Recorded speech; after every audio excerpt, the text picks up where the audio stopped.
So kalau anda nak mohon program yang ada demand, sekiranya anda berminat untuk editing video, sekiranya anda berminat dalam content creator, sekiranya anda berminat untuk dalam media sosial, menguruskan media sosial, Facebook, TikTok, Google dan sebagainya, ini adalah peluang untuk anda berkembang.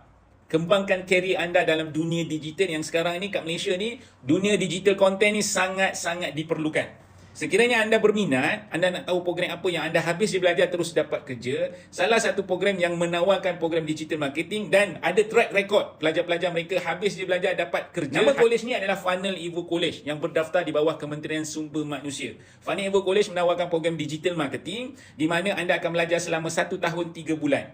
Dalam tempoh 1 tahun, anda akan belajar praktikal 70%, 30% teori. Dan anda akan banyak menggunakan gadget, gunakan laptop dan gunakan handphone. Di mana anda akan diajar untuk shoot video, editing video, run campaign, macam mana nak urus social media. Semua itu anda akan belajar dan inilah yang diperlukan oleh industri. Industri memang mencari pelajar-pelajar graduan-graduan berkemahiran yang mahir dalam bidang digital ataupun digital technology content.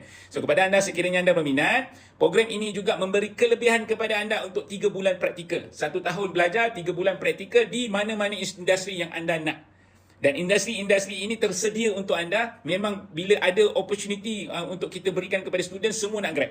Dan ada beberapa industri sekarang ni tengah tunggu queue untuk budak-budak ni habis je belajar, habis je 1 tahun belajar, nak ambil sebagai praktikal. So kepada anda sekiranya anda berminat, anda boleh klik link di bawah ataupun anda boleh klik di bio saya. So isi bet biru sekarang supaya anda boleh dengar taklimat peluang pekerjaan tersebut.